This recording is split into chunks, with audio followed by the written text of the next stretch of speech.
The Coastal Bend Blood Center took their need for blood donations on the road today. They held a blood drive at the Texas State Aquarium. Lots of their normal donors aren't coming in right now because of coronavirus concerns, and the Blood Center says that's bad news.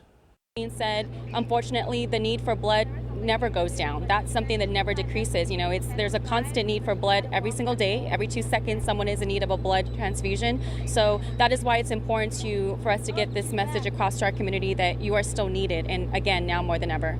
Well, if you missed today's blood drive, there are other ways you can donate. The Blood Center has several locations where you can go roll up your sleeve. We have those locations listed for you on our website. Once again, KRISTV.com. A live look now out of one of our KRIS 6 sky cams. Meteorologist Bill Alexander's up next with a check of the forecast. Stay with us.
Now, your KRIS 6 weather forecast with meteorologist Bill Alexander.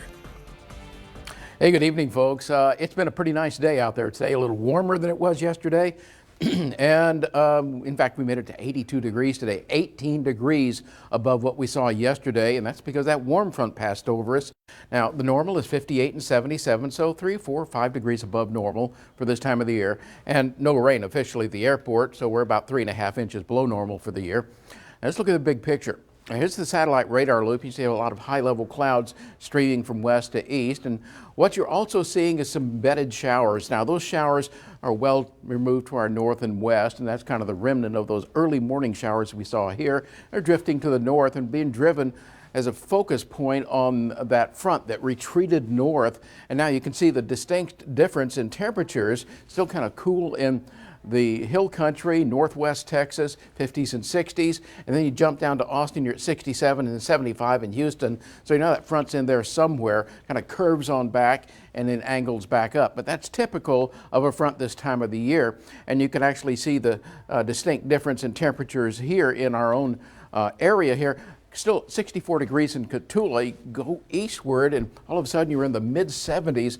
And not only is it warmer, it's still much, much more humid, and even more humid now than it was, say, 4 or 5 days ago. You've got dew points in the lower, even middle 70s right now. That's a steam bath for this time of the year.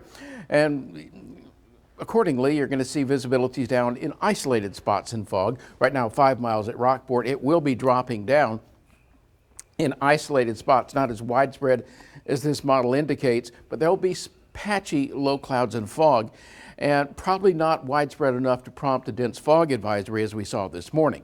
But that front is retreating off to the north, and you'll see that kick on off away from us and take most of that shower activity with it. Still some lingering showers along the coastal zones.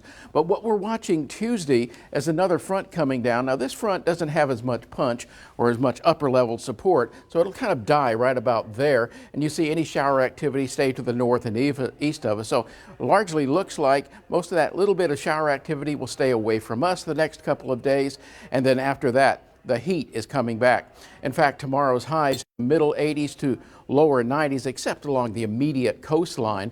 And as you go through the week, we're going to see this ridge in the upper atmosphere as the dominant factor, and that will be pushing on up, heating and baking us here, and to where a lot of times we're going to see basically temperatures pushing 90 degrees.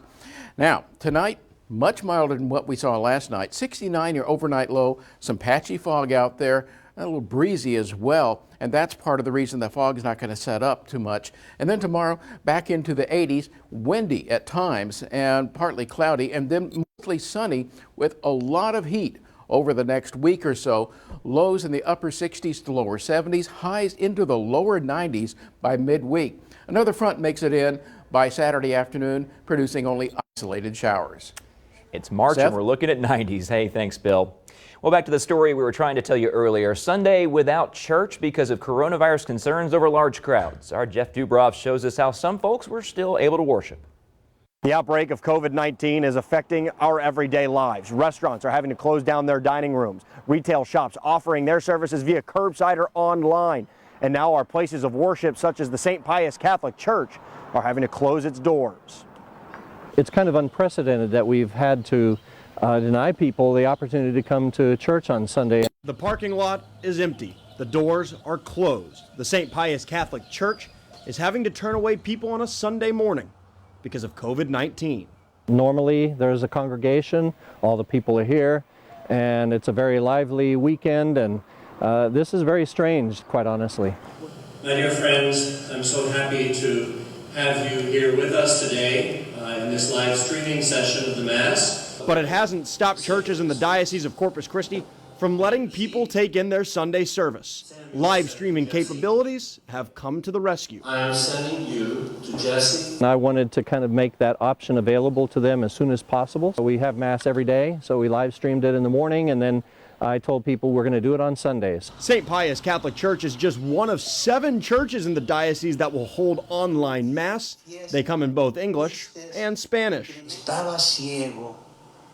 Ella dijo, no, no puede ser acordado de la oscuridad.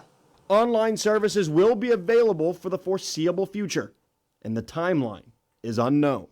It could very well likely be extended to another week or two, or however long it takes. Jeff Dubrov, Chris 6 News.